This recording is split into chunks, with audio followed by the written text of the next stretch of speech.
बोलो जयकारा बोल मेरे श्री गुरु महाराज की जय। सौभाग्यशाली गुरुमुखों, गोस्वामी तुलसीदास जी संतों की संगति की महिमा करते हुए कथन करते हैं कि शठ मनुष्य भी संतों की संगति प्राप्त कर अपना जीवन इस प्रकार सुधार लेते हैं जैसे लोहा पारस से स्पर्श कर सोने का रूप धारण कर लेता है।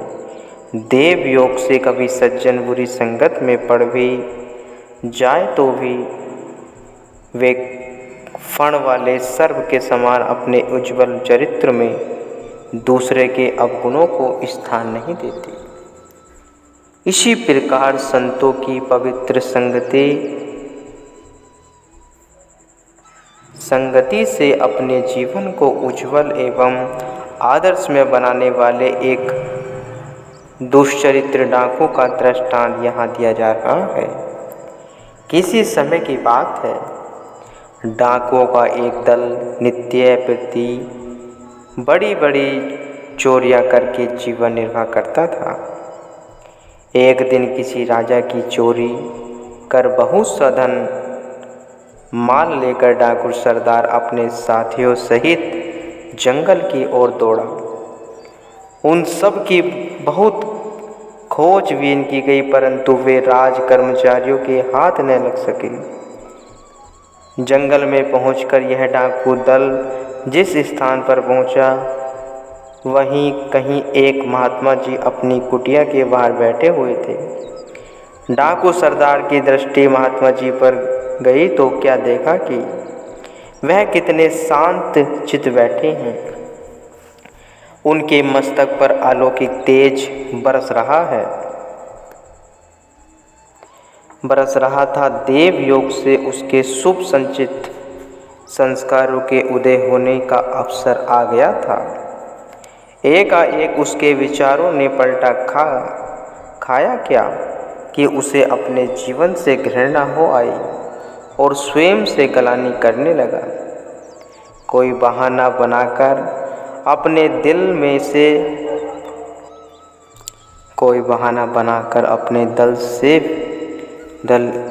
में से भी निकल आया। चलते चलते मन में कहने लगा कि मेरा भी क्या नृशंस जीवन है। लूट मार खून आदि करना, ऊपर से पुलिस द्वारा पकड़े जाने का भय, चैन वह निंद्रा तो मुझसे दूर दूर रहती है। ऐसा सोचता हुआ वह महात्मा जी की कुटिया पर जा पहुंचा। महात्मा जी ने उससे पूछा, तुम कौन हो और क्या काम करते हो? महात्मा जी के पूछने पर उसने हद से इति तक पूरा वृत्तांत कह सुनाया। तब महात्मा जी ने उपदेश करते हुए उसे बहुत सी ज्ञान भरी कथाएं सुनाई कि जो जीव इस प्रकार से घृणित कार्य करते हैं, दूसरों को दुख देकर स्वयं की उदरपूर्ति करते हैं, उन्हें मरणोपरांत काल में जो योनियां प्राप्त होती हैं तथा नरक यातनाएं वह यमदूतों के त्रास मिलते हैं, उनका वृत्तांत महात्मा जी ने डाकू सरदार को विस्तार से सुनाया। जिसे सुनकर वह बहुत पछताया और अपने कर्मों द्वारा मिलने वाले भावी दंडों को याद कर थर थर कांपने लगा।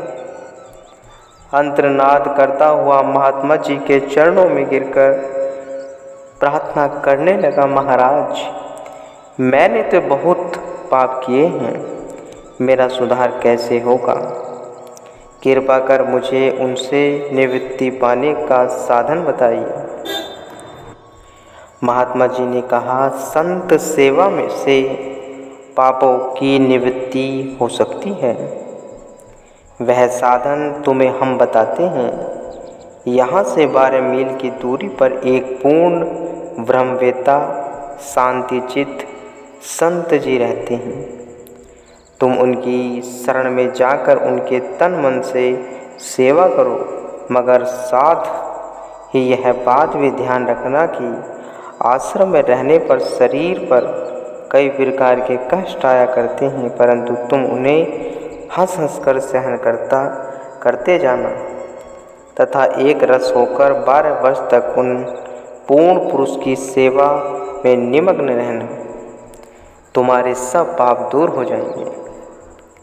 महात्मा जी के वचन सुन उनके चरणों में सिर झुकाकर तथा उनकी आज्ञा से वह चल पड़ा तथा वहाँ पहुँचा जहाँ ब्रह्मवेत्ता संत जी निवास करते थे। उसने उनके चरणों में साष्टांग दंडवत प्रणाम किया। उन ब्रह्मवेत्ता सत्पुरुषों ने उसे उठाया और पूछा, आप कौन हैं? उनका इतना पूछना ही था कि उसके नेत्रों ने जल की धारा प्रभावित कर दी।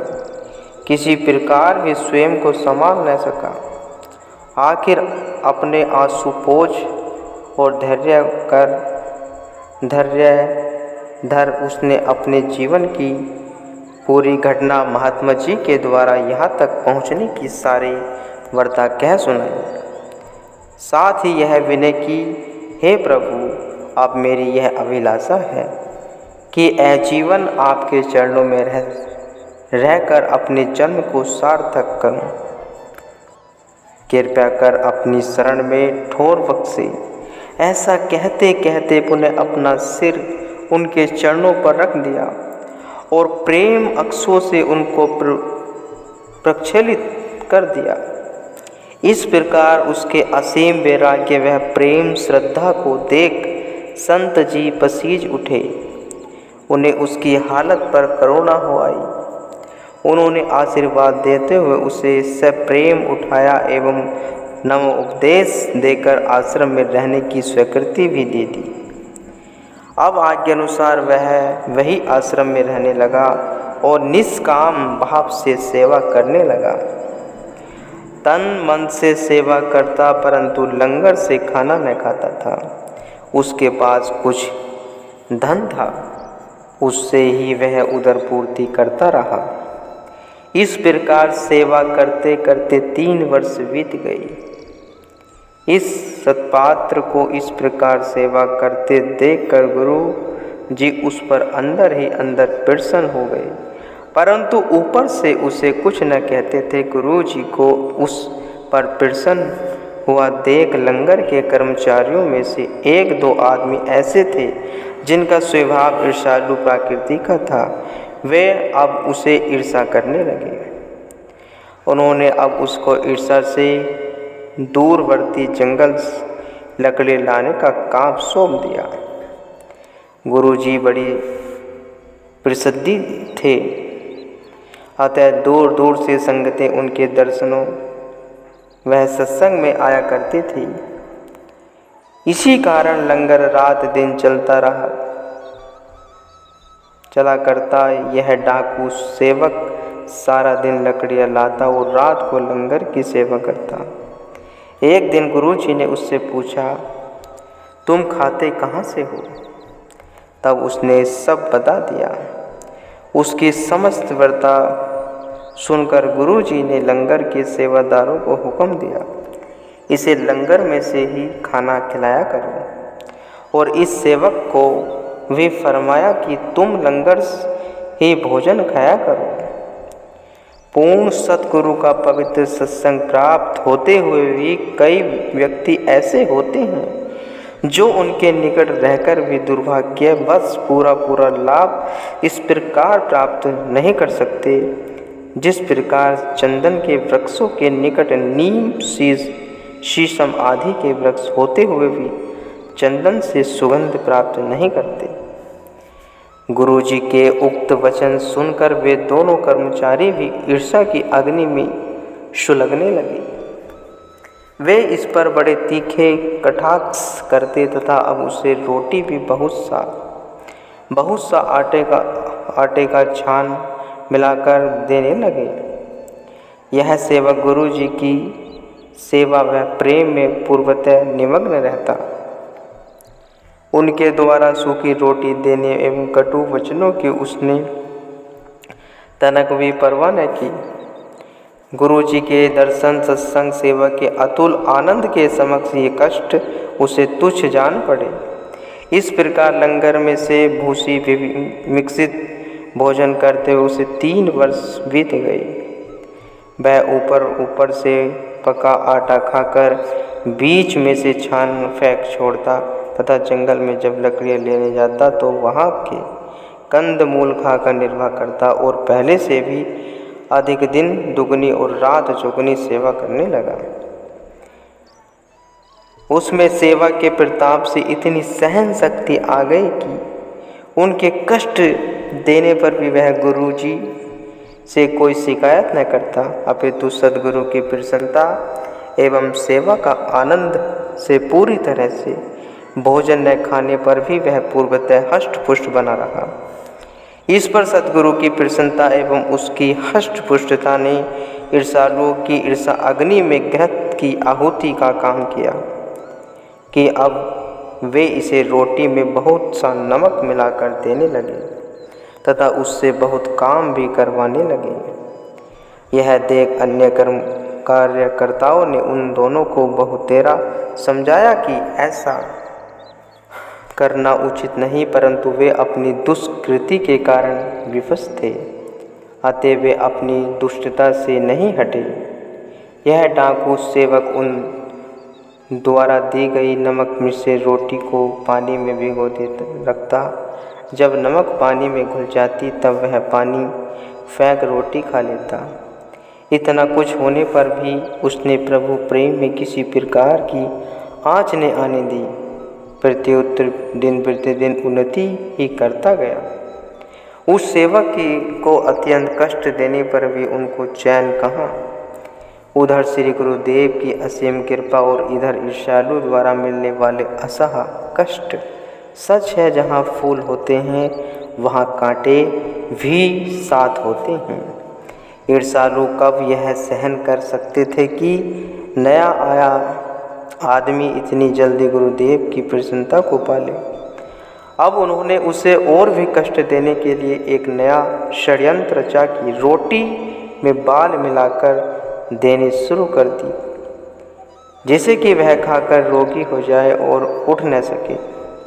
उनके दुर्व्यवहार को देखकर वह सोचने लगा कि यदि मैं यहाँ से चला जाऊँगा तो गुरु सेवा छूट जाएगी और मेरी ही हानि होगी। इसलिए इन लोगों द्वारा अपमान सहना ही उचित है, परंतु सेवा न छोड़नी चाहिए। जैसे कहा भी है, अपमान पुरस्कृतार्थ मान कर्तव्य दृष्टांत, कार्य साधयेत धीमान, कार्य हस्ते न सुमर्कत। अपमान को सहन कर मान की इच्छा न करके कार्य सिद्ध करना चाहिए। कार्य की हानि करना मूर्खता है।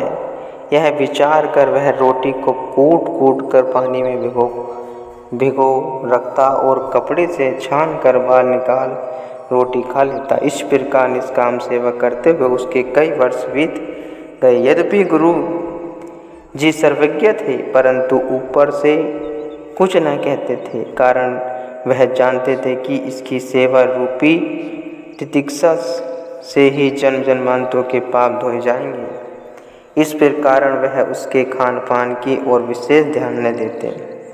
जब उसका शरीर सेवा करते हुए बिना कुछ खाए हुए क्रश हो गया, तब एक